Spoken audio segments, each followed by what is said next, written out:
പ്രിയരെ നമസ്കാരം.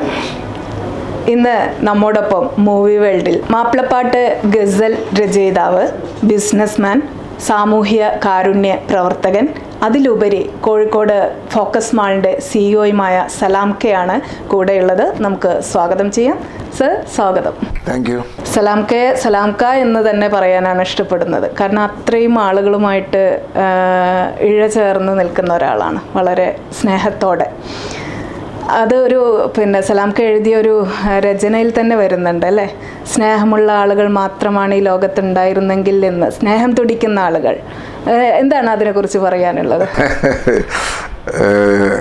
അത് ഞാൻ തന്നെ എന്നെ പറ്റി എഴുതുന്നത് സലാം ക ഫോക്കസ് മാൾ എന്ന് പറഞ്ഞിട്ടുണ്ട്. അതെ അതെ. പലരും എന്നോട് ചോദിക്കാറുണ്ട് എന്തിനാ സലാം ഫോക്കസ് മാൾ പോരേന്ന്. അപ്പോൾ എന്നെ വളരെ വർഷങ്ങളായി, ഞാൻ ഗൾഫിലായിരുന്ന സമയത്തും ഇവിടെ വന്നതിന് ശേഷമൊക്കെ പൊതുവെ കൂടുതലും എൻ്റെ ഫ്രണ്ട്സും കൂടുതൽ സഹവസിക്കുന്നതും ഒക്കെ എന്നെക്കാൾ കുറച്ചൊക്കെ ചെറുപ്പം ആയ ആൾക്കാരുമായിട്ടാണ്. അതുകൊണ്ടാവും എല്ലാവരും എന്നെ സലാം ക എന്നാണ് വിളിക്കുന്നത്. അങ്ങനെ വിളിച്ച് കേൾക്കുന്നത് എനിക്ക് ഇഷ്ടവുമാണ്. തീർച്ചയായിട്ടും. അതുകൊണ്ടാണ് പിന്നെ ഞാൻ ഒരു തൂലികാ നാമം പോലെ വേണമെങ്കിൽ പറയാം, സലാം ക ഫോക്കസ് മാൾ എന്ന് എഴുതി തുടങ്ങിയത്. അത് എല്ലാ സലാം കയുടെ ഫേസ്ബുക്ക് പേജ് ആണെങ്കിലും എല്ലാത്തിലും സലാം ക ഫോക്കസ് മാൾ എന്നാണ് കാണുന്നത്. സലാം ക ഫോക്കസ് മാളിന്റെ സിഇഒ ആയിട്ട് എത്ര വർഷമായി? ഞാൻ യഥാർത്ഥത്തിൽ 2006 അലൈൻ UAE വിട്ട് അവിടുന്ന് എന്താ പറയുക റിട്ടയർ ആയിട്ട് പോരുന്നത്. അവിടെ ഗവൺമെൻറ് ഡിപ്പാർട്ട്മെൻറ്റിലായിരുന്നു വർക്ക് ചെയ്യുന്നത്. റിട്ടയർ ആയിട്ട് ഞാൻ തിരിച്ചു വരുന്നത് 2006. എഞ്ചിനീയർ ആയിരുന്നു. ഞാൻ സിവിൽ എഞ്ചിനീയർ ആയിരുന്നു. അവിടെ ടൗൺ പ്ലാനിംഗ് ഡിപ്പാർട്ട്മെൻറ്റിൽ ഞാൻ സർവേ എഞ്ചിനീയർ, ചീഫ് സർവേയർ ആയിട്ടാണ് ഞാൻ വർക്ക് ചെയ്തിരുന്നത്. ആ പോസ്റ്റിൽ ഇരുന്നിട്ടാണ് ഞാൻ റിട്ടയർ ആയിട്ടുള്ളത്. നാട്ടിൽ വന്ന ശേഷം 2006 ഓഗസ്റ്റിലാണ് ഞാൻ നാട്ടിൽ വന്നത്. ഓഗസ്റ്റ് 8 ഞാൻ നാട്ടിലെത്തിയത്. ഏകദേശം ഒരു ഓഗസ്റ്റ് ലാസ്റ്റ് വീക്കിൽ തന്നെ ഞാൻ ഇവിടെ ഈ ഗ്രൂപ്പിൽ ജോയിൻ ചെയ്തിട്ടുണ്ട്. ഈ ബിസിനസ് ഗ്രൂപ്പിൽ ഫോക്കസിൻ്റെ ബിസിനസ് റിജൻസി ഗ്രൂപ്പ് എന്ന് പറയും ദുബായിൽ. നമ്മുടെ പാലസിൽ വെച്ച് സൈബിൽ പാലസിൽ വെച്ച് പെട്ടെന്ന് മരണപ്പെട്ട് അസ്ലമിൻ്റെ അദ്ദേഹം ഉണ്ടാക്കിയ ഗ്രൂപ്പാണ് ഈ റിജൻസി ഗ്രൂപ്പ് എന്ന് പറയുന്നത്. അപ്പോൾ ആ ഗ്രൂപ്പുമായിട്ടും അതിൻ്റെ ഓണേഴ്സുമായിട്ടും വളരെ ചെറുപ്പം മുതലേ അവരുടെ ഫാദറും എൻ്റെ ഫാദറും വളരെ അടുത്ത ഫ്രണ്ട്സായിരുന്നു. ഒരേ നാട്ടുകാരാണ് ഞങ്ങൾ. പിന്നെ ഞങ്ങളൊക്കെ പഠിച്ചത് ഒരേ സ്കൂളിലാണ്. ചെറുപ്പം തൊട്ട് അവരുമായിട്ട് ബ്രദേഴ്സുമായിട്ടൊക്കെ നല്ല പരിചയം ഉണ്ടായിരുന്നു. അപ്പോൾ അവിടെ നിന്നും ആ ബന്ധം സൂക്ഷിച്ചിരുന്നു. ഞാനവിടെ വർക്ക് ചെയ്യുമ്പോഴൊക്കെ അവരൊക്കെ അവിടെ വരാറും ഞാൻ ദുബായിൽ പോയാൽ അവിടെ അവരുടെ അടുത്തൊക്കെ പോയിട്ടാണ് താമസിക്കുകയൊക്കെ ചെയ്തിരുന്നത്. അസ്ലമുമായിട്ട് വളരെ അടുത്ത ബന്ധമായിരുന്നു. അപ്പം ഞാൻ അവിടെയുള്ള സമയത്ത് തന്നെയാണ് 2005 അസ്ലം മരണപ്പെട്ടത്. ആ സമയത്ത് ഞാൻ അവിടെ ഉണ്ട്. 2006 ഞാൻ പോരുന്നത്. അത് ഞങ്ങളെ സംബന്ധിച്ചിടത്തോളം, ഗൾഫുകാരെ സംബന്ധിച്ചിടത്തോളം, എസ്പെഷ്യലി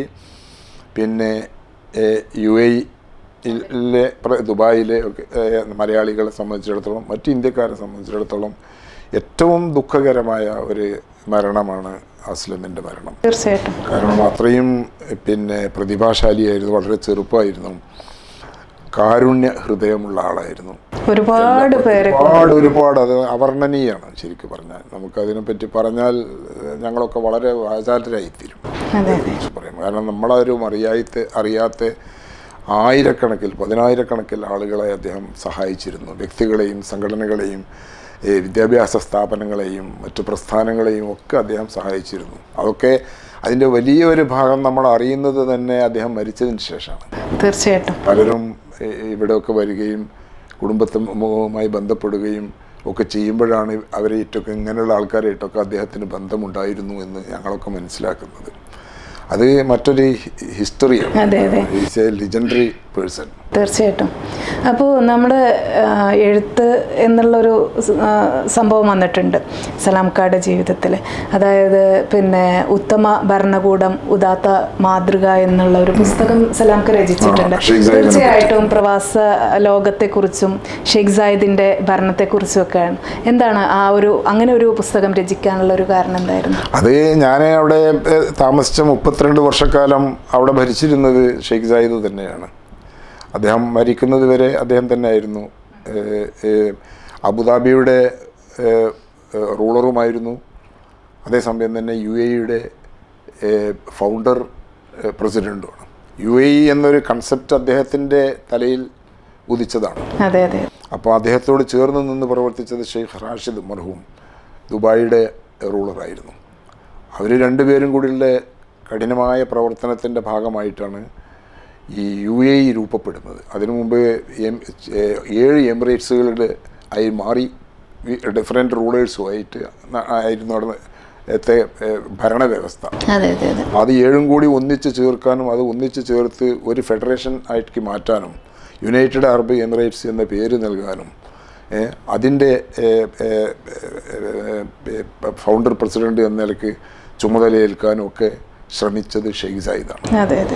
അപ്പോൾ അതുകൊണ്ട് അദ്ദേഹം മരിക്കുന്നത് വരെ UAE-ൻ്റെ പ്രസിഡൻ്റായിരുന്നു, അബുദാബിയുടെ റൂളറായിരുന്നു. അദ്ദേഹത്തിൻ്റെ മരണശേഷം അബുദാബി റൂളറായിട്ട് വന്നത് അദ്ദേഹത്തിൻ്റെ മൂത്ത മകൻ ഷെയ്ഖ് ഖലീഫ ബിൻ സായിദ് എന്ന് പറയുന്ന ആളാണ്. അദ്ദേഹത്തിൻ്റെ മറ്റൊരു മകനാണ് ഇപ്പോൾ അവിടുത്തെ ഭരണാധികാരി ഷെയ്ഖ് മുഹമ്മദ് ബിൻ സായിദ് എന്ന് പറയുന്ന ആൾ. അദ്ദേഹത്തിൻ്റെ ഭരണ ക്രമങ്ങളൊക്കെ വളരെയധികം സ്വാധീനിച്ചിട്ടുണ്ടാവും. തീർച്ചയായിട്ടും അദ്ദേഹത്തിൻ്റെ ഭരണത്തെക്കുറിച്ച് നല്ലത് പറയാത്ത ഒരാളും UAE-യിലുള്ളവരാവട്ടെ ഇതര ഗൾഫ് നാടുകളിലുള്ളവരാവട്ടെ മറ്റ് ലോകത്ത് ഉള്ള ഏത് നാട്ടുകാരാവട്ടെ അദ്ദേഹത്തെക്കുറിച്ച് ചരിത്രകാരിൽ ഉള്ള ഒരു ചരിത്രത്തിലും അദ്ദേഹത്തെക്കുറിച്ച് നല്ലതല്ലാത്ത ഒന്നും എഴുതിയിട്ടില്ല എന്നാണ് എൻ്റെ ഒരറിവ്.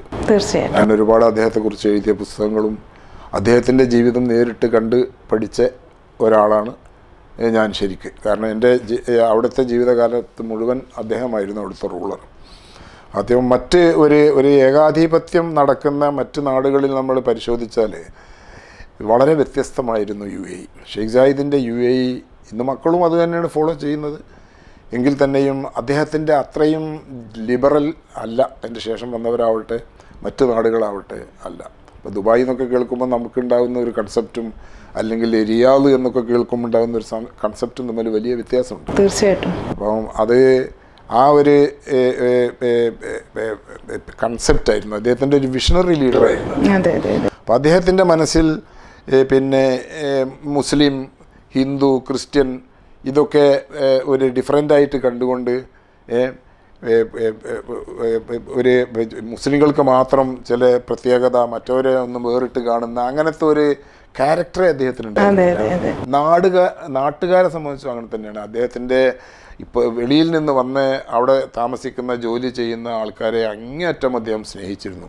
അവരുടെ എല്ലാ കാര്യങ്ങളിലും അദ്ദേഹം ശ്രദ്ധിക്കുമായിരുന്നു.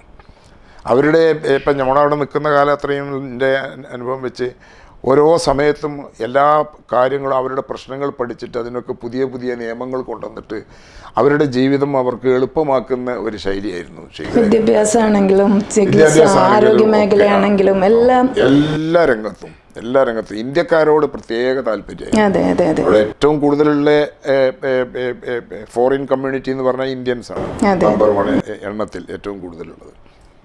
അതുമാത്രമല്ല ഒരു താഴ്ന്ന ഒരു ജോലി, വളരെ താഴ്ന്ന നിലം തുടക്കുന്ന ഒരു ജോലി ചെയ്യുന്നവരും ഇന്ത്യക്കാരിൽ നിന്നുണ്ട്. വളരെ ഉയർന്ന ഉദ്യോഗസ്ഥരായിട്ട് ഇപ്പോൾ ഉദാഹരണം അസ്ലം തന്നെ അവിടുത്തെ ഭരണസിരാ കേന്ദ്രത്തിൻ്റെ സൈബിൽ പാലസ് എന്ന് പറഞ്ഞാൽ ഭരണസിരാ കേന്ദ്രമാണ്. അതിൻ്റെ ജനറൽ മാനേജർ പോസ്റ്റിലായിരുന്നു. അത്രയും ഉയർന്നൊരു പോസ്റ്റ് ഒരു ഇന്ത്യക്കാരന് കൊടുക്കുക എന്ന് പറഞ്ഞാൽ ആ ഗവൺമെൻറ്റിൻ്റെ എല്ലാ കാര്യങ്ങളും അദ്ദേഹം അസ്ലം അറിഞ്ഞുകൊണ്ട് മാത്രമായിരുന്നു അദ്ദേഹം ഉള്ള കാലത്ത് നടന്നിരുന്നത്. അപ്പോൾ അതൊക്കെ അവർക്ക് അങ്ങനെ ഒരു മെൻറ്റാലിറ്റി ഉണ്ടായിരുന്നില്ല. ഇന്ത്യക്കാർ പൊതുവേ വിശ്വസ്തരും നല്ല മനുഷ്യരുമാണ്, പിന്നെ ഡിസിപ്ലിൻഡാണ്, പിന്നെ നമ്മുടെ നിയമങ്ങൾ അനുസരിക്കുന്നവരാണ് എന്നൊക്കെയുള്ള ഒരു ധാരണയായിരുന്നു അവർക്കുണ്ടായിരുന്നത്. ഇപ്പോഴും ആ ധാരണ നിലനിൽക്കുന്നുണ്ട് എന്നാണ് എനിക്ക് തോന്നുന്നത്. ഇന്ത്യക്കാരിൽ നിന്നും പല വേണ്ടാത്തരങ്ങളൊക്കെ സംഭവിച്ചു പോയിട്ടുണ്ടെങ്കിൽ തന്നെയും കമ്പാരിറ്റീവ്ലി ഏറ്റവും നല്ല സമാധാനം കാക്ഷിക്കുന്ന ഒരു കമ്മ്യൂണിറ്റി ഇന്ത്യൻ കമ്മ്യൂണിറ്റിയാണ്. അതുകൊണ്ട് തന്നെ ആയിരിക്കും സലാം കാക്ക് സ്വതന്ത്രമായിട്ട് അവിടെ ഒരു സംഘടനയിൽ പ്രവർത്തിക്കാൻ കഴിഞ്ഞത്. തീർച്ചയായിട്ടും ഇന്ത്യൻ സോഷ്യൽ സെന്റർ അങ്ങനെ വേറെ ഒരുപാട് സംഘടനകളുണ്ട്. പക്ഷേ അതിൽ ഗവൺമെൻറ് ഇന്ത്യൻ കമ്മ്യൂണിറ്റിക്ക് വേണ്ടി അംഗീകരിച്ചു കൊടുത്ത ഏക സംഘടന അലൈനിൽ പിന്നെ ഇന്ത്യൻ സോഷ്യൽ സെൻറ്റർ അലൈൻ എന്ന സംഘടനയാണ്. അതിലെല്ലാ കമ്മ്യൂണിറ്റിയും ഉണ്ടായിരുന്നു. ഡൽഹി മുതൽ കന്യാകുമാരി വരെയുള്ള, കശ്മീർ ടു കന്യാകുമാരി വരെയുള്ള ഇന്ത്യയുടെ എല്ലാ സ്റ്റേറ്റുകളിൽ നിന്നുള്ള ആൾക്കാർ അതിൽ മെമ്പർമാരായിരുന്നു. നാച്ചുറലി അവിടെ ഗൾഫ് നാടുകളിൽ, ഏത് ഗൾഫ് നാട്ടിൽ പോയാലും ഏറ്റവും കൂടുതൽ മെജോറിറ്റി മലയാളികൾക്കായതുകൊണ്ട് അതിലൊക്കെ ഡൊമിനേറ്റ് ചെയ്തിരുന്നത് മലയാളികളായിരുന്നു എന്ന് മാത്രം. പക്ഷേ മറ്റെല്ലാ കമ്മ്യൂണിറ്റിയിൽ നിന്നുള്ള ആൾക്കാരും പ്രസിഡന്റായിട്ടും സെക്രട്ടറി ആയിട്ടും മറ്റു നിലക്കൊക്കെ ചുമതലകൾ ഏറ്റെടുത്തിട്ടുണ്ട്. അവരെല്ലാവരും മെമ്പർമാരായിരുന്നു. ഇന്ത്യയിൽ നടക്കുന്ന എല്ലാ സെലിബ്രേഷൻസും നമ്മൾ അവിടെ ആഘോഷിക്കാറുണ്ടായിരുന്നു. എല്ലാം ഓണം, വിഷു, പിന്നെ നവരാത്രി, ഒന്നിനും ഒരു തടസ്സമില്ല. എല്ലാം പെർമിഷൻ എടുത്തിട്ടാണ് ഒക്കെ ചെയ്യാറ്. പെർമിഷൻ കൊടുത്താൽ അവർ തരും. ഇന്ന് നമ്മുടെ നാട്ടിലെ ഒരു ഭരണക്രമം അനുസരിച്ച്, ഭരണരീതി അനുസരിച്ച് ഇതൊക്കെ ഫോളോ ചെയ്യണമെന്ന് തോന്നിപ്പോയിട്ടുണ്ടോ? ഇത്തരത്തിലുള്ള തീർച്ചയായിട്ടും അത് ഫോളോ ചെയ്യണമെന്ന് തോന്നിപ്പോയിട്ടുണ്ട്. അതിന്റെ പരിണിത ഫലമായിട്ട് ഇവിടെ ഒരു നല്ലൊരു സംഘടന ഞാൻ വന്നതിന്റെ ശേഷം രൂപീകരിക്കപ്പെട്ടു. ഞാൻ അതിലേക്ക് വരികയായിരുന്നു, ആശയിലോട്ട് വരികയായിരുന്നു. ആശയല്ല ആശ അത് അതിന്റെ മാത്രമല്ല, അത് അതിന്റെ കൾച്ചറൽ, ഹ്യൂമാനിറ്റേറിയൻ, പിന്നെ സോഷ്യൽ ആൻഡ് മ്യൂസിക്കൽ ആക്ടിവിറ്റീസ് ഒക്കെ കൂടുതലായിട്ടുള്ളത്. അതല്ല, ഞങ്ങൾ ഈ അൺലൈൻ UAE ഒരു പ്രത്യേക സ്ഥലമാണ്. അതെ, തീർച്ചയായിട്ടും. ആരോടും അവിടെ വളരെ സ്പേഷ്യസ് ആണ്, വിശാലമായ സ്ഥലമാണ്. ഏറ്റവും കൂടുതൽ അഗ്രികൾച്ചറൽ ഫാംസും മരങ്ങളും ചെടികളും തോട്ടങ്ങളും പുഷ്പങ്ങളും എല്ലാം നിറഞ്ഞു നിൽക്കുന്ന ഒരു വളരെ സമാധാനപരമായിട്ട് മറ്റേ എമിറേറ്റ്സിൽ ഉള്ള ആളുകളൊക്കെ എപ്പോഴും ടൂർ പോകുന്ന ഒരു സ്ഥലമാണ് അല്ലൈൻ. അപ്പോൾ ആ അല്ലൈനിൽ ആണ് എൻ്റെ ജീവിതം മുഴുവനും. 5 വർഷം അബുദാബിയിൽ ഒഴിച്ചാൽ 75 മുതൽ 80 വരെ അബുദാബിയിൽ ജീവിച്ചതൊഴിച്ചാൽ ബാക്കി മുഴുവൻ ജീവിതവും അല്ലൈനിലാണ്. ആ അല്ലൈനിലെ സോഷ്യൽ സംഘടനകളുമായിട്ടും അവിടുത്തെ പ്രവാസികളുമായിട്ടും അല്ലാത്തവരുമായിട്ടും ഒക്കെയാണ് എനിക്കുള്ള ഏറ്റവും കൂടുതൽ അടുത്ത ബന്ധം. ടൗൺ പ്ലാനിങ് എന്ന ഒരു ഡിപ്പാർട്ട്മെൻറ്റിൽ സർവേ എഞ്ചിനീയറായിട്ട് ഞാനവിടെ വർക്ക് ചെയ്യുമ്പോൾ അത് ഏറ്റവും കൂടുതൽ ലോക്കൽ അറബികൾ വരുന്നതും അവരുടെ പല കാര്യങ്ങൾക്കും അംഗീകാരം വാങ്ങി പോകുന്നതും ഒരു സ്ഥാപനമാണ് ഈ ടൗൺ പ്ലാനിങ് എന്ന് പറയുന്നത്. ടൗൺ പ്ലാനിങ്ങിൻ്റെ അംഗീകാരത്തോടു കൂടി മാത്രമേ അവിടെ എന്തും ചെയ്യാൻ പറ്റൂ. അതിലിങ്ങനെ പല കാര്യങ്ങൾക്കും അംഗീകാരം കൊടുക്കുന്ന അതിൻ്റെ യൂട്ടിലിറ്റി സെക്ഷനിൽ ആണ് ഞാൻ വർക്ക് ചെയ്തിരുന്നത്. അപ്പോൾ അതുകൊണ്ട് ഒരുപാട് അറബികളുമായിട്ടും എനിക്ക് ബന്ധപ്പെടാനും ഒത്തിരി അറബികൾ പിന്നെ സ്നേഹിതന്മാരായിട്ടുണ്ട്. ഇപ്പോഴും ആ സ്നേഹം സൂക്ഷിക്കുന്നുണ്ട്. പലരും വാട്സപ്പിലൊക്കെ ബന്ധപ്പെടാറുണ്ട്. ഞാൻ ഇടയ്ക്കിടയ്ക്കൊക്കെ പോകുമ്പോഴൊക്കെ അവരെയൊക്കെ വീട്ടിലൊക്കെ പോവുകയും കാണുകയും ഒക്കെ ചെയ്യാറുണ്ട്. എല്ലാവരായിട്ടും വളരെ അടുത്ത ബന്ധമാണ്. അപ്പോൾ അതിൽ നിന്നും അറബികളുടെ പൊതുവെയുള്ള സ്വഭാവം എനിക്ക് പഠിക്കാൻ കഴിഞ്ഞിട്ടുണ്ട്, നേരിട്ട് പഠിക്കാൻ കഴിഞ്ഞിട്ടുണ്ട്. അങ്ങനെ നമ്മളെ വലിയ ഇഷ്ടമാണ്. എല്ലാ അറബികൾക്കും ഇന്ത്യക്കാരെ ഇഷ്ടമാണ്. ചില അരോചകമായ സംഭവങ്ങളോ അല്ലെങ്കിൽ അനുഭവങ്ങളൊക്കെ ചിലർക്കൊക്കെ ഉണ്ടാവാം. എങ്കിൽ തന്നെയും ജനറലി അറബികൾക്ക് നമ്മളെ ഇന്ത്യക്കാരെ ഇഷ്ടമാണ്. അതിന്റെ ഒരു ഇംപ്ലിമെന്റ് ആണോ ഇവിടെ നടത്തിയിട്ടുള്ളത്? എന്താ പറയുക, അല്ലൈനിൽ ഞങ്ങൾ അവിടെ ജീവിച്ചത് ഒരിക്കലും മറക്കാൻ കഴിയില്ല. കാരണം ഞങ്ങൾ അല്ലൈനിൽ ജീവിച്ചിരുന്ന ഇന്ത്യക്കാർ, പ്രത്യേകിച്ച് മലയാളികൾ, അത് എല്ലാവരും കൂടി ഒരു ഫാമിലി ജീവിച്ചതുപോലെയാണ് ഞങ്ങൾ അല്ലൈനിൽ ജീവിച്ചിരുന്നത്. പരസ്പരം അറിയാത്തവർ വളരെ കുറവായിരുന്നു. മറ്റ് എമിറേറ്റുകളെ അപേക്ഷിച്ച് ഇപ്പോൾ ദുബായ് അല്ലെങ്കിൽ അബുദാബി അല്ലെങ്കിൽ ഷാർജ ഒക്കെ അപേക്ഷിച്ച് ഇന്ത്യൻ കമ്മ്യൂണിറ്റി അല്ലൈനിൽ കുറവാണ്. 1-2 ലക്ഷം ആണെന്ന് ഉള്ള കാലത്തൊക്കെ ഉണ്ടായിരുന്നു. ഇപ്പോൾ കുറച്ചുകൂടി കൂടുതലുണ്ടാവാം. പക്ഷേ ഇവരൊക്കെ തമ്മിൽ അങ്ങോട്ടും ഇങ്ങോട്ടും അറിയും. മെജോറിറ്റി ഓഫ് ഇന്ത്യൻസ് പരസ്പരം അറിയുന്നവരായിരുന്നു. എന്ത് കാര്യങ്ങൾ ആര് നടത്തുമ്പോഴും എല്ലാവരെയും വിളിക്കും, എല്ലാവരും ഒത്തുകൂടും. ഇന്ന് ആ ഒരു ബന്ധം സൂക്ഷിക്കുന്നുണ്ടോ? ഉണ്ട്, തീർച്ചയായിട്ടും. അവിടെ ആ ബന്ധങ്ങളൊക്കെ ഇപ്പോഴും അതുപോലെ തന്നെ നടക്കുന്നുണ്ട്. എന്നെ സംബന്ധിച്ച് പേഴ്സണലി പറഞ്ഞാൽ ഞാൻ അവരുമായിട്ടൊക്കെ ഇപ്പോഴും, അതുകൊണ്ടാണ് പ്രത്യേകിച്ചൊരു കാരണമൊന്നും ഇല്ലെങ്കിലും ഞാൻ ഇടയ്ക്കൊന്നും അല്ലൈനിൽ പോകും. 2-3 ദിവസം അവിടെ താമസിച്ചിട്ട് വരും. അത് അല്ലൈനിനോടും അവിടെ ജീവിക്കുന്നവരോടുള്ള ആ ഒരു പ്രിയം കൊണ്ട് മാത്രമാണ് ആ പോക്ക്. അങ്ങനെ പോകുന്ന സമയത്തൊക്കെ ഞാൻ വെറും മലയാളികളെ മാത്രമല്ല കാണുന്നത്, ഇന്ത്യയിൽ നിന്ന് വന്ന മറ്റ് ഭാഗങ്ങളിൽ നിന്ന് വന്ന ആൾക്കാരും ഒരുപാടുണ്ട്. അവരൊക്കെ പോയി കാണും ഉള്ള സമയം കൊണ്ട്. അറബികളെ കാണും. എൻ്റെ പഴയ ഓഫീസിൽ ഞാൻ മറക്കാതെ പോവും എപ്പോഴും. അവിടെ ഒരാഴ്ചയൊക്കെ നിൽക്കണമെങ്കിൽ 2-3 തവണയൊക്കെ ഞാൻ ഓഫീസിൽ പോകും. കാരണം എന്നെ വിളിക്കും അവരൊക്കെ. അവിടെയുള്ള ഇപ്പോൾ ഏകദേശം മലയാളികളും ഞാൻ അന്ന് വർക്ക് ചെയ്തിരുന്ന ഓഫീസിൽ ഇല്ല. എല്ലാ അറബികളും മാത്രമാണ്. കൂടുതലും ലോക്കൽസ് തന്നെയാണ്. പിന്നെ സ്വല്പം അറബ് നാഷണൽസും മറ്റുള്ളവർ ഈജിപ്ഷ്യൻസും സിറിയൻസും ഒക്കെ കാണും. അപ്പോൾ അത് എന്നാലും ഞാൻ പോകാറുണ്ട്. സലാംക്ക ഒരു മികച്ച സംഘാടകൻ കൂടിയാണ്. എന്നാണ് പറയുന്നത്. അല്ല, അങ്ങനെ തന്നെയാണ്. ഒരുപാട് പുതുതലമുറകളിലുള്ള കലാകാരന്മാരെ കൂട്ടിപ്പിടിക്കാനും അത്തരത്തിലുള്ള പ്രവർത്തനങ്ങളൊക്കെ മുന്നോട്ട് കൊണ്ടുപോകാൻ, നേരത്തെ പറഞ്ഞ പോലെ ആശയുടെ പ്രവർത്തനങ്ങൾ, ഈ ഒരു സംഘാടന രൂപത്തിലുള്ള പ്രവർത്തനങ്ങളൊക്കെ എങ്ങനെയാണെന്നൊന്ന് പറയാമോ? അതിന് ഒരു കാരണം, അതിനുള്ള ഒരു പരിശീലന ആ ഒരു കളരി എനിക്ക് ഞാൻ പഠിച്ചത് ശരിക്ക് അല്ലൈനിൽ നിന്നാണ് ശരിക്കും പഠിച്ചത്. ഇനി അല്ലൈനിൽ പോകുന്നതിന് മുമ്പ് ഞാൻ ഒരു 8.5 വർഷക്കാലം മഹാരാഷ്ട്രയിൽ ജീവിച്ചിട്ടുണ്ട്. ഞാൻ ആദ്യമായിട്ട് ജോലി ചെയ്യുന്നത് എൻ്റെ സിവിൽ എഞ്ചിനീയറിംഗ് ഡിപ്ലോമ ഞാൻ തിരൂർ സീൽ സാഹിബ് മെമ്മോറിയൽ പോളിടെക്നിക്കിൽ നിന്ന് 1966 സിവിൽ എഞ്ചിനീയറിംഗ് ഡിപ്ലോമ പാസ്സായതാണ്. എൻ്റെ എഡ്യൂക്കേഷനാണ് അതാണ്. അത് പാസ്സായതിന് ശേഷം എനിക്ക് ആദ്യമായിട്ട് ഒരു ജോലി കിട്ടുന്നത് മഹാരാഷ്ട്രയിലാണ്. മഹാരാഷ്ട്ര PWDയിൽ ഞാൻ അവിടെ ജൂനിയർ എഞ്ചിനീയറായിട്ടാണ് എൻ്റെ ഫസ്റ്റ് അപ്പോയിൻമെൻറ്റ്.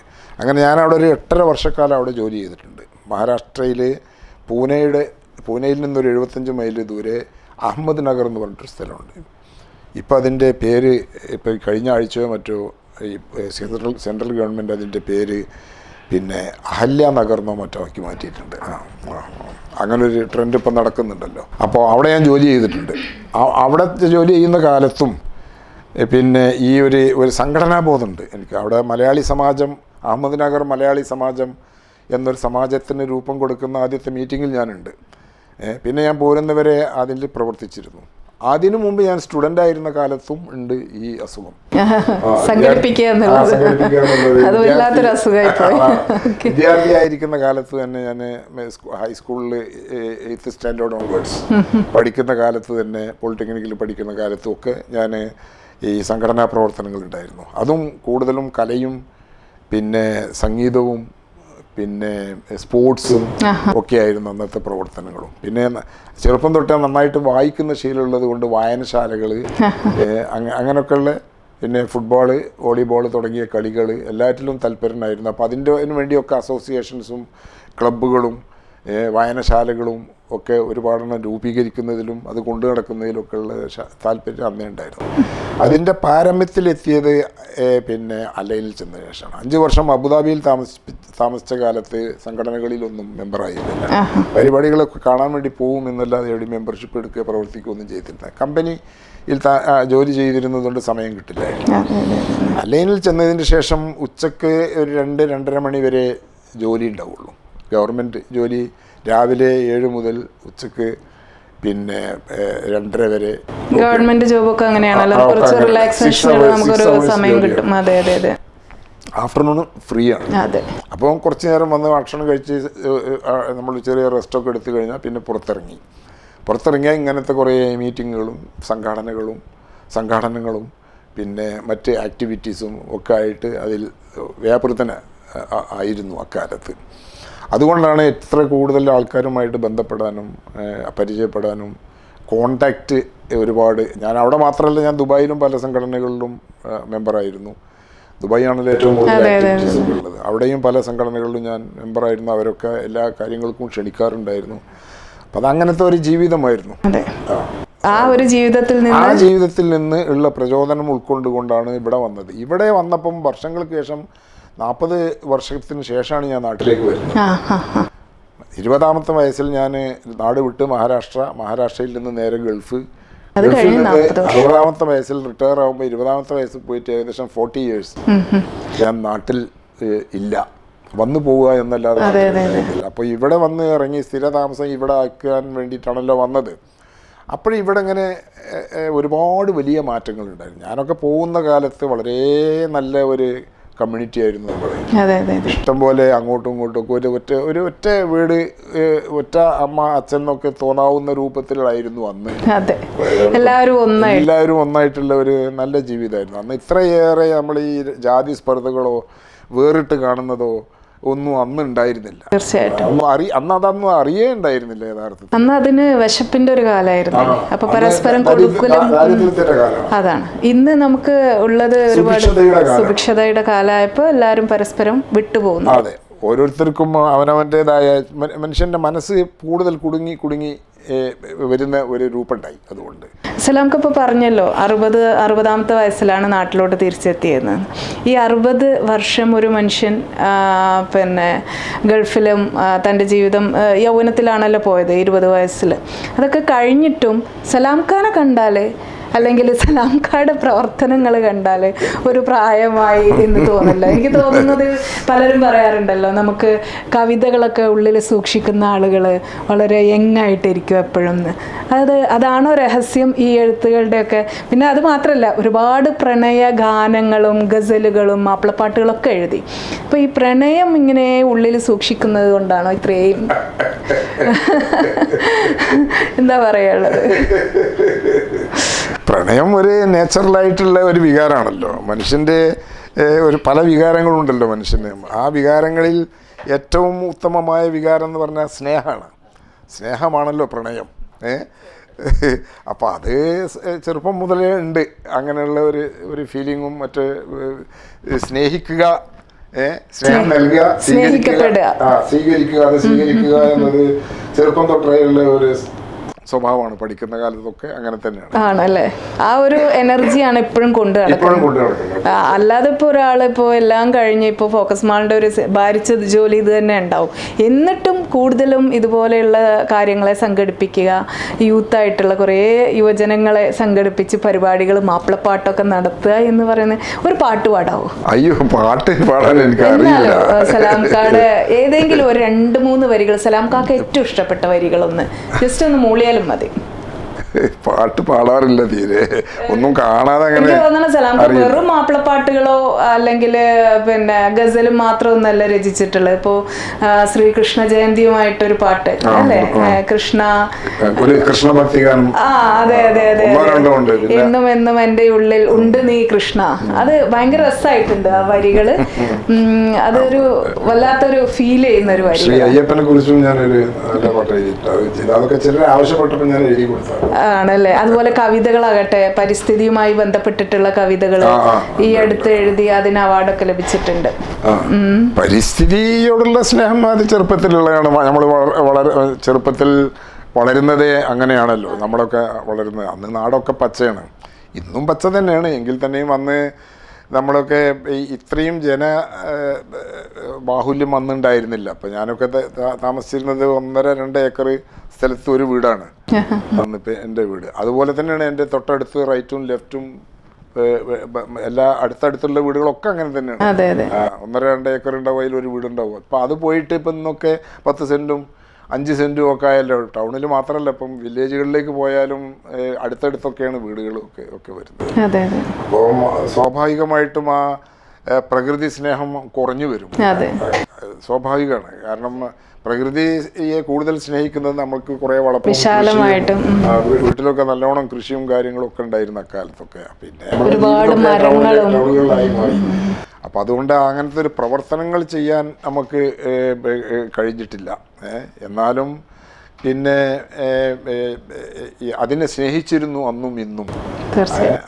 ഇന്നും ഇഷ്ടമാണ്. അതുകൊണ്ട് പലയിടത്തുമൊക്കെ ടൂറ് പോകുമ്പോഴും ഇങ്ങനെ വർണ്ണാഭമായ സ്ഥലങ്ങളിലേക്ക് പോകാനാണ് താല്പര്യം.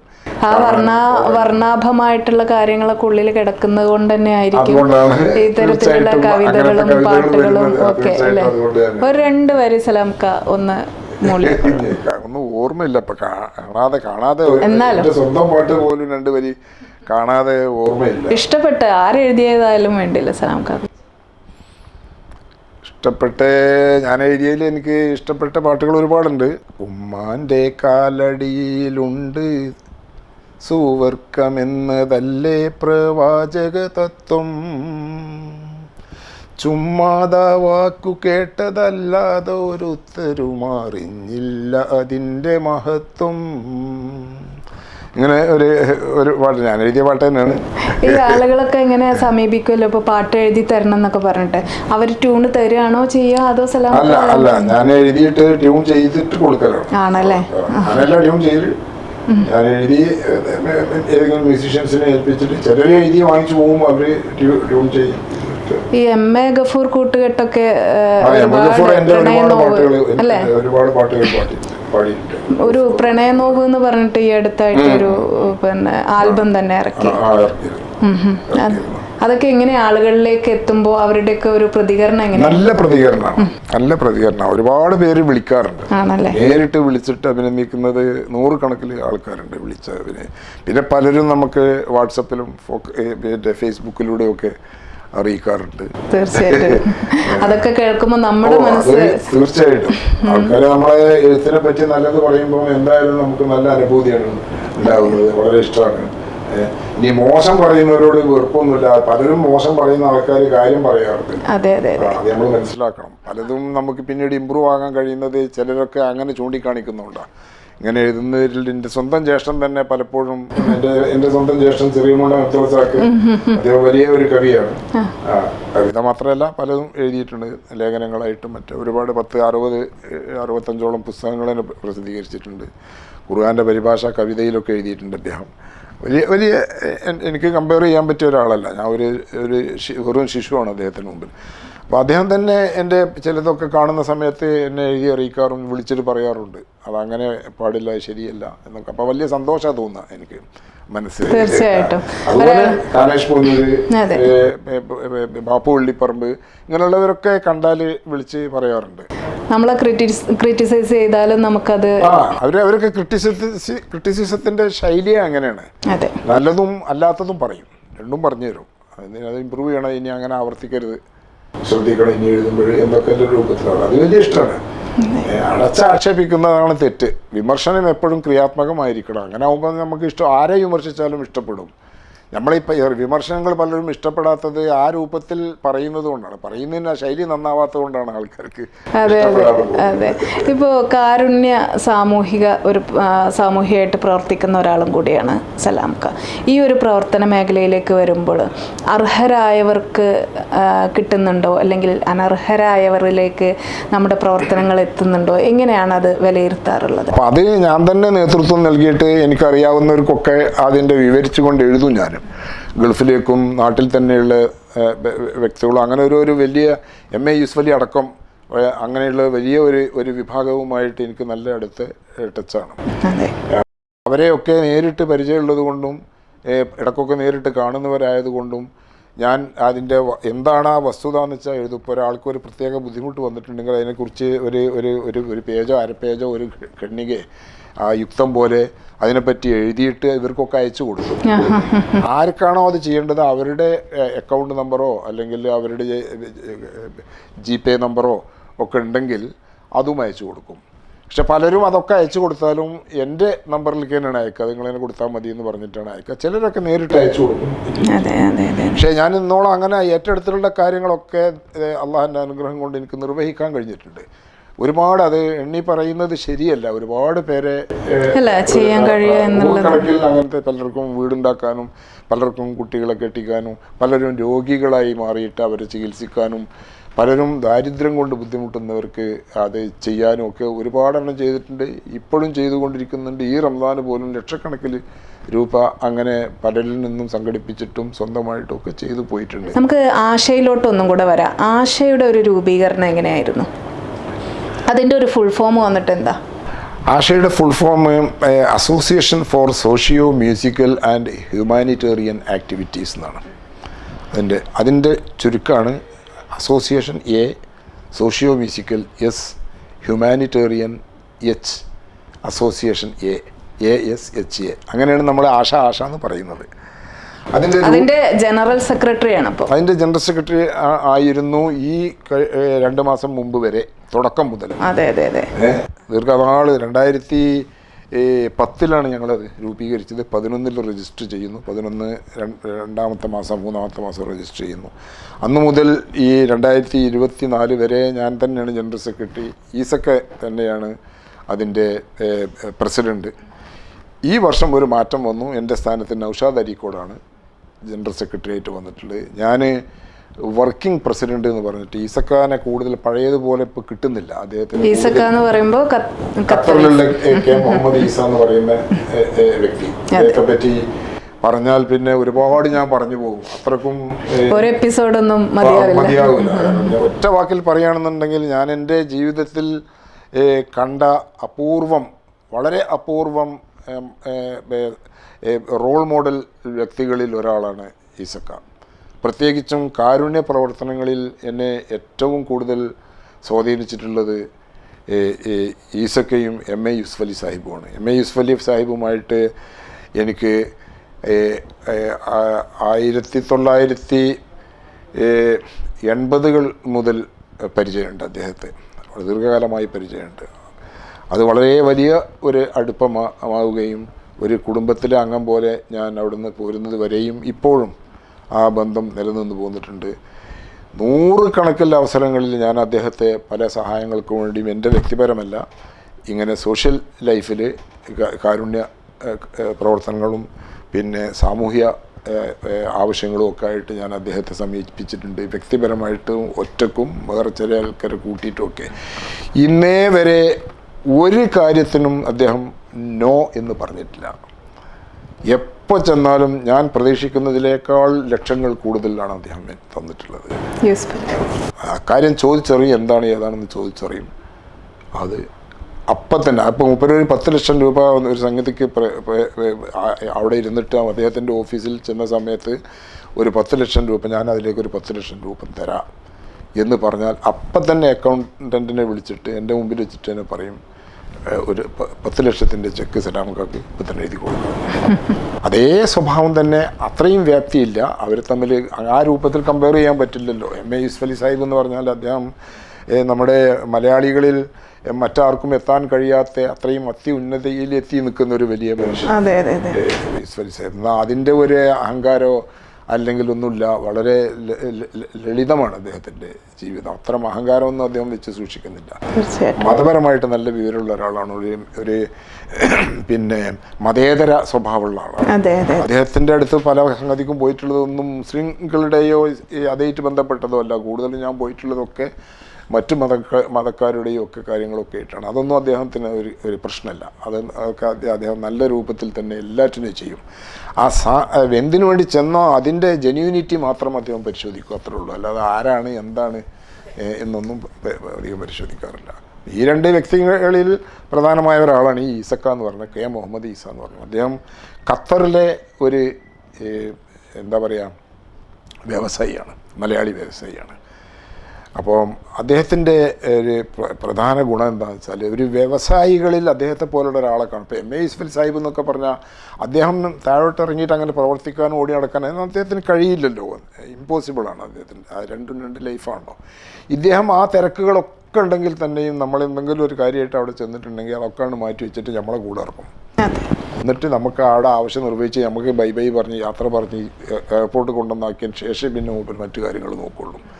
അങ്ങനെ ഒരു സ്വഭാവക്കാരാണ്. ഇപ്പം നാട്ടിൽ വന്ന് ഇറങ്ങിയിട്ടുണ്ടെങ്കിലും മൂപ്പര് കുറേ ലീസ്റ്റ് അവിടെ നിന്ന് ഉണ്ടാക്കിയാണ്ടാണ് വരിക. അവിടെ ഇന്നത് കൊടുക്കണം, ഇവിടെ ഇന്നത് കൊടുക്കണം, ആ ആളെ കാണണം. ഇവിടുത്തെ എല്ലാ നല്ല CH സെൻ്റർ ആവട്ടെ, തണലാവട്ടെ, അങ്ങനെയുള്ള ഒരുപാട് നമ്മുടെ ജീവകാരുണ്യ സംഘടനകളുണ്ടല്ലോ, അത് ഏറ്റവും അടുത്ത ബന്ധമാണ് അവർക്ക്. അങ്ങനെ പിന്നെ കുറേ വ്യക്തികളുടെ ഒക്കെ ലീസ്റ്റ് ആയിട്ടാണ് വരിക നാട്ടിൽ വരുമ്പോൾ. അപ്പോൾ അത് ഇവർക്കൊക്കെ കൊടുക്കാനുണ്ട്. ചിലപ്പം കംപ്ലീറ്റ് എന്നെ ഏൽപ്പിച്ചിട്ട് പോകും, ചിലപ്പം എന്നെയും കൂടെ കൂട്ടിക്കൊണ്ടേറ്റ് പോകും. അങ്ങനെ കുറേ ഇവിടെ വന്നിട്ട് കുറേ കാലം അങ്ങനെ ഉണ്ടായിരുന്നു. അപ്പോൾ അതിലിടക്ക് ഒരിക്കൽ എന്നോട് അദ്ദേഹം തന്നെ പറയുക ചെയ്തത്, ഞാനിങ്ങനെ പലർക്കും പലതും ചെയ്യുന്നുണ്ട്, അത് പലതും അർഹിക്കാത്തവർക്ക് കിട്ടുന്നുണ്ടോ എന്ന് എനിക്ക് സംശയമുണ്ട്. കാരണം അത്രയും അന്വേഷിച്ചറിയാനും എനിക്ക് സമയം ഈടായിട്ട് തീരെ കിട്ടുന്നില്ല. അതുകൊണ്ട് സലാംക്ക കഴിയുമെങ്കിൽ ഈ കാര്യത്തിൽ എന്നെ ഒന്ന് ഹെൽപ്പ് ചെയ്യണം എന്ന് പറഞ്ഞു. അപ്പോൾ പിന്നെ ഞാൻ പറഞ്ഞു, എന്ത് ഹെൽപ്പാണ് നിങ്ങൾ ഉദ്ദേശിക്കുന്നത്? അപ്പോൾ പറഞ്ഞ്, ഞാൻ എന്തൊക്കെ സംഭാവനകളായിട്ടോ മറ്റ് സഹായങ്ങളായിട്ടൊക്കെ ചെയ്യുന്നുണ്ടെങ്കിൽ അതിൻ്റെ ജെന്യൂനിറ്റി എത്രമാത്രം അത് അർഹിക്കുന്നവർക്കാണ് എന്നുള്ളതിൻ്റെ ഒരു ചെറിയ പേഴ്സണലായിട്ടൊരു എൻക്വയറി നടത്തിയിട്ട് പിന്നെ ആ റിപ്പോർട്ട് എനിക്കൊന്ന് തരണം. അപ്പോൾ ആ റിപ്പോർട്ട് കിട്ടിയതിന് ശേഷം ഞാൻ ഇനി ഇവിടുന്ന് അങ്ങോട്ട് അങ്ങനത്തെ കാര്യങ്ങൾ ചെയ്യുള്ളൂ, അത് നിങ്ങളൊന്ന് ഏറ്റെടുക്കണം എന്ന് പറഞ്ഞു എന്നോട്. അപ്പോൾ ഞാൻ പറഞ്ഞു, അതെന്താ ഈസക്ക, അതിനെന്താ പ്രശ്നമുള്ളത്? അതിന് മാത്രമല്ല, നമുക്ക് വളരെ അടുത്ത കുറച്ച് സ്നേഹിതന്മാരും ഇവിടെ ഉണ്ട്. ഫൈസൽ എളേറ്റിലോ അല്ലെങ്കിൽ കാനേഷ് പൂനൂരോ അല്ലെങ്കിൽ പ്രകാശോ അല്ലെങ്കിൽ നൗഷാദ് അരീക്കോടോ അങ്ങനെയൊക്കെയുള്ള ഒരുപാട് സ്നേഹിതന്മാരും നമുക്കിപ്പോൾ ഇവിടെ ഉണ്ട്. അവരൊക്കെ കൂടി കൂട്ടിയിട്ട് നമുക്ക് ആ കാര്യങ്ങളൊക്കെ നിർവഹിക്കാം. അവരൊക്കെ അതിൽ താല്പര്യമുള്ള ആൾക്കാരും നല്ല ആൾക്കാരുമാണ് എന്ന് പറഞ്ഞപ്പം വലിയ സന്തോഷമായി ഈസക്കൊക്കെ. അങ്ങനെ അതിൻ്റെ അടുത്ത വരവിന് മൂപ്പര് പറഞ്ഞു, എല്ലാവരും ഒന്ന് വിളിച്ചു കൂട്ടണം, നമുക്ക് സംസാരിക്കണം എന്നൊക്കെ പറഞ്ഞു ഇവിടെ തന്നെ ഒരു 10-15 പേരെ വിളിച്ചു കൂട്ടി അവിടെ ഇരുന്നു കൊണ്ട് ഈ ഓഫീസിൽ ഫോക്കസ് മാളിൻ്റെ ഓഫീസിൽ ഇരുന്ന് രൂപീകരിക്കപ്പെട്ടതാണ് ആശ എന്ന സംഘടന. എല്ലാവർക്കും ഒരു മാതൃകയായിട്ട് ഒരു മാതൃക സംഘടന, സംശയമില്ല. കാരണം കാരുണ്യം കലയിലൂടെ എന്നുള്ളതാണ് നമ്മുടെ സ്ലോഗൻ, നമ്മുടെ മുദ്രാവാക്യം. ഈ കാരുണ്യം കലയിലൂടെ തീർച്ചയായിട്ടും അത് അതിൻ്റെ ഒരു മുദ്രാവാക്യമാണെങ്കിൽ സലാംക്കായുടെ ജീവിതവുമായി ഏറ്റവും അധികം ബന്ധപ്പെട്ടും കിടക്കുന്നുണ്ട്. ഒരു സംശയം ചോദിച്ചോട്ടെ, ഇത്രയും കാലം എവിടെയായിരുന്നു ഈ പാട്ടുകളൊക്കെ ഒളിപ്പിച്ചു വെച്ചത്? എന്താ കാരണം എന്ന് വെച്ചാൽ ഈ അടുത്താണ് ഇതൊക്കെ പാടെ പുറത്തേക്ക് വന്നത്. അതെങ്ങനെയാണ് അത് ഒളിപ്പിച്ചു വെച്ചത് എന്നുള്ളത്. അതുകൊണ്ടാണ് തമാശയായിട്ട് സുഹൃത്തുക്കളൊക്കെ യുവകവി എന്ന് വിളിക്കുന്നത്. അതാണ് ഞാൻ നേരത്തെ പറഞ്ഞത്, യുവകവി എന്നാണ് വിളിക്കാറ്. 78 വയസ്സായി എനിക്കിട്ടോ. 78 വയസ്സിലും വളരെ ചെറുപ്പം കാത്തു സൂക്ഷിച്ച് പ്രണയാതുരമായ ഒരുപാട് കവിതകൾ എഴുതി, പാട്ടുകൾ എഴുതി, ആളുകൾക്ക് വളരെ എന്താ സലാംക്ക പറയുക, സലാംക്കയുടെ ജീവിതം തന്നെയാണ് നമുക്ക് മറ്റുള്ളവർക്ക് മാതൃകയാക്കാൻ പറ്റിയ വലിയൊരു ജീവിതം തന്നെയാണ് സലാംക്ക നയിച്ചുകൊണ്ടിരിക്കുന്നത്. കലാരൂപം ആണെങ്കിലും സാഹിത്യം, അതുപോലെ സാമൂഹിക പ്രവർത്തനങ്ങൾ, ബിസിനസ് രംഗത്താണെങ്കിലും എല്ലാ കാര്യങ്ങളിലും സലാംക്ക ഒരു വലിയൊരു മാതൃകയാണ്.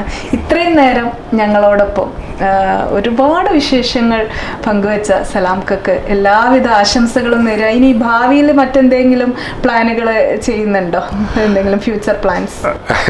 പേഴ്സണലല്ല, സംഘടനാപരമായി പലതും ചെയ്യുന്നുണ്ട്. ചില സംഘടനകൾ, മലബാർ മൈൻഡ് ചാരിറ്റബിൾ ട്രസ്റ്റിൻ്റെ ജനറൽ സെക്രട്ടറിയാണ് ഞാൻ. അത് സ്വന്തമായിട്ട് അതിന് ഭൂമി തിരഞ്ഞുകൊണ്ടിരിക്കുന്നുണ്ട് ഞങ്ങൾ. അവിടെ ഒരു കെട്ടിടം ഉണ്ടാക്കിയിട്ട് ഒരു ആസ്ഥാനം നിർമ്മിക്കണം എന്നുണ്ട്. അതും ഒരു ചാരിറ്റി സംഘടനയാണ്. എരഞ്ഞോളി മൂസയുടെ പേരിൽ ഒരു ഫൗണ്ടേഷൻ രൂപീകരിച്ചിട്ടുണ്ട്. ഈ ഫൈസൽ മാഷ്, അദ്ദേഹം ഫൈസൽ എളേറ്റ് അതിൻ്റെ ചെയർമാനാണ്, ഞാനതിൻ്റെ വൈസ് ചെയർമാനാണ്. Very good.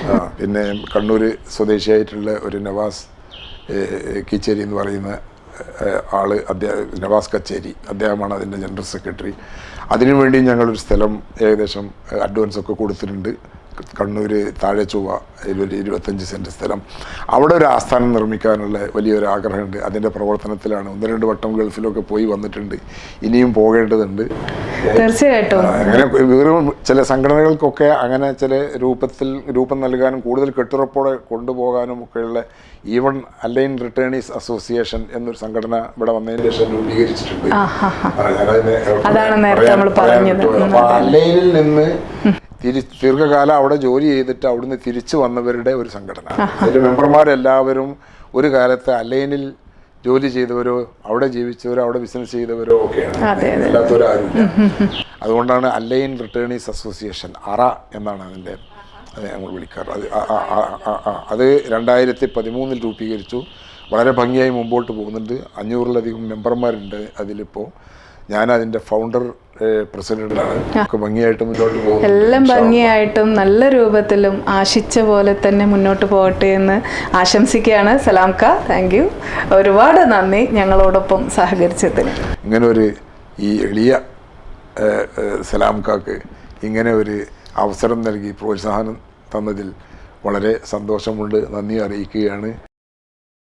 എല്ലാവർക്കും നന്ദി, നമസ്കാരം. വളരെ സജീവമായിട്ട് ബിസിനസ് മേഖലയിലാണെങ്കിലും കാരുണ്യ പ്രവർത്തന മേഖലയിലാണെങ്കിലും കലാരംഗത്താണെങ്കിലും വളരെ സജീവമായിട്ട് നിലകൊള്ളുന്ന ഒരു വ്യക്തിയാണ് സലാംക്ക. ഇന്ന് നമ്മളോടൊപ്പം ഒരുപാട് വിശേഷങ്ങൾ പങ്കുവച്ചു.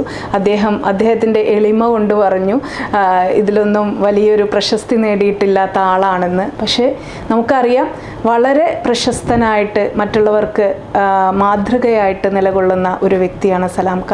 അദ്ദേഹം നമ്മളോട് ഇത്രയും നേരം ഒരുപാട് കാര്യങ്ങൾ അദ്ദേഹത്തിൻ്റെ കലാപരമായിട്ടും ജീവകാരുണ്യ പ്രവർത്തന മേഖലയിലെയും അതുപോലെ പ്രവാസ ലോകത്തെയും കുറിച്ച് ഒത്തിരി കാര്യങ്ങൾ നമുക്ക് വേണ്ടി പങ്കുവെച്ച് വളരെ നന്ദി സലാംക്ക. ഒത്തിരി നന്ദി. പ്രേക്ഷകരെ, നമുക്ക് വീണ്ടും കാണാം മറ്റൊരു എപ്പിസോഡിൽ മറ്റൊരു അതിഥിയുമായി.